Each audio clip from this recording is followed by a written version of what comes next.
Shalom Bapak Ibu Saudara yang terkasih di dalam Tuhan. Saudara berbicara tentang kasih, sebuah topik yang tidak akan pernah habis untuk dibicarakan. Karena ini berhubungan dengan hidup kita dari lahir sampai mati. Saudara, saya percaya di dalam kehidupan Bapak Ibu Saudara, ada orang-orang yang Bapak Ibu Saudara tahu mereka mengasihi saudara. Tapi izinkan saya bertanya, ketika saudara tahu seseorang mengasihi saudara, bagaimana saudara bisa tahu dia mengasihi saudara? Saya punya mama yang tidak ideal, tidak sempurna, di tengah segala kelemahan dan keterbatasannya. Saya tahu mama saya mengasihi saya. Ada begitu banyak peristiwa dalam kehidupan saya di waktu saya kecil, mama lakukan dan menunjukkan kepada saya betapa dia mengasihi saya.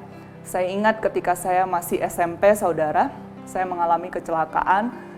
Saya naik sepeda, ditabrak oleh motor, kemudian orang yang nabrak lari, saudara. Sepanjang hari itu, mama saya cari orang yang nabrak saya.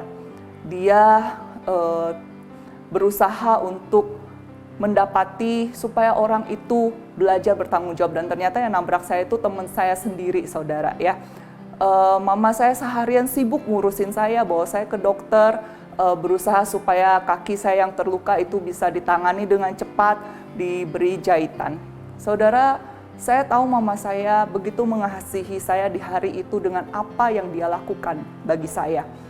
Dan saya juga meyakini saudara bisa mengatakan seseorang itu mengasihi saudara dari apa yang saudara terima, dari apa yang saudara alami, dari apa yang saudara rasakan, dari orang yang mengasihi saudara. Makanya kita bisa bilang orang itu mengasihi kita. Kalau hari ini kita bicara tentang kasih, tentu saja bukan semata-mata bicara tentang kasih antar manusia, tapi kita akan berbicara tentang kasih kita kepada Tuhan. Kalau kita bisa menilai apakah seseorang itu mengasihi kita atau tidak dari perbuatan mereka kepada kita, maka saudara, kalau ditanya apakah kita mengasihi Tuhan, maka tentu kita bisa menilai sendiri kasih kita kepada Allah. Dari apa, saudara? Tentu saja dari tindakan kita. Namun bukan sekedar tindakan berupa perbuatan baik, berupa kesalehan. Namun Tuhan Yesus sendiri dengan jelas memberitahukan kepada kita. Di dalam Yohanes 14 ayat 15 berkata demikian, "Jikalau kamu mengasihi aku, kamu akan menuruti segala perintahku." Itu jelas Tuhan Yesus katakan.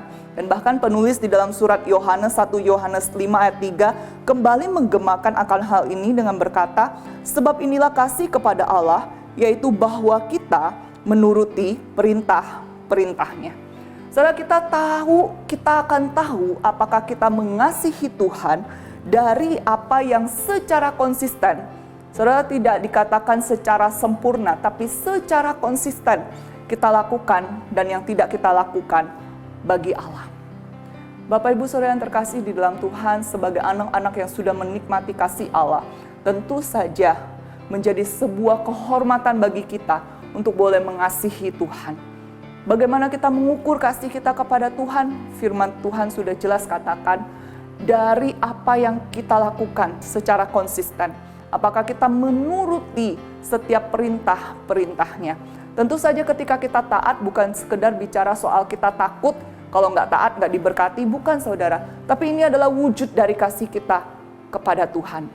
Oleh sebab itu hari ini mungkin menjadi perenungan bagi engkau dan saya, seberapa besar kita mengasihi Tuhan. Maka kita bisa lihat dari seberapa kita menjalani hidup kita dengan ketaatan kepada Tuhan. Selamat menikmati menjadi orang-orang yang telah dikasihi Tuhan dan belajar untuk mengasihi Tuhan. Tuhan Yesus memberkati kita.